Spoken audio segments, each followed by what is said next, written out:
Hi friends, welcome back to my channel. ഇന്നത്തെ video ഞാൻ വന്നിരിക്കുന്നതെന്ന് പറഞ്ഞാൽ ഒരു ക്രാഫ്റ്റാണ്. ഒരു ക്രിസ്മസ് ട്രീയിലും ഒക്കെ നമുക്ക് തൂക്കാൻ പറ്റിയൊരു ബോൾ ഷേപ്പിലായിട്ട് ഇരിക്കണം ഒരു ക്രാഫ്റ്റാണത്. അപ്പോൾ നമുക്കത് എങ്ങനെ ഉണ്ടാക്കാമെന്ന് നോക്കാം. അതിന് നമുക്ക് ആവശ്യമുള്ള സാധനങ്ങൾ ഒരു സിസേഴ്സ്, ഒരു കട്ടിയുള്ള ഷീറ്റ്, ഇത് ഒരു ചെറിയ കാർഡ്ബോർഡ് ഷീറ്റാണ്, പിന്നെ ഒരു നൂല്. ഞാൻ ഇതിൻ്റെ ഡിവൈഡർ വെച്ച് 2 സർക്കിൾ മാർക്ക് ചെയ്തിട്ടുണ്ട്. നമുക്കത് കട്ട് ചെയ്തെടുക്കാം. നമ്മളിത് 2 സർക്കിളും കട്ട് ചെയ്തെടുത്തു.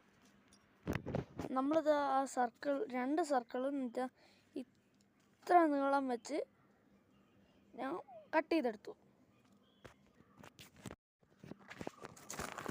ഇനി നമ്മളിത് കട്ട് ചെയ്ത് വെച്ച ആ 2 സർക്കിളും കൂടെ ഈ വീഡിയോ കാണുന്ന പോലെ ഇങ്ങനെ രണ്ടും കൂടെ കയറ്റി വെച്ച് കൊടുക്കണം.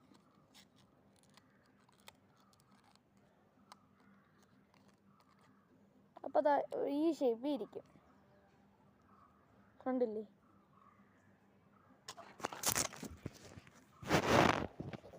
ഞാൻ നമ്മുടെ ബോളിൽ 4 ഹോൾ ഇട്ടെടുത്തു. നമുക്കിതിൽ കൂടെ നൂല് കയറ്റി വിടാനാണ്. അങ്ങനെ നമ്മുടെ ക്രാഫ്റ്റ് ബോൾ റെഡി ആയി കഴിഞ്ഞു. ഇന്നത്തെ വീഡിയോ നിങ്ങൾക്ക് ഇഷ്ടപ്പെട്ടാൽ ലൈക്ക് ചെയ്യുക, ഷെയർ ചെയ്യുക, പിന്നെ എൻ്റെ ചാനൽ സബ്സ്ക്രൈബ് ചെയ്യുക. നമുക്കിനി അടുത്ത വീഡിയോ കാണാം. ബൈ.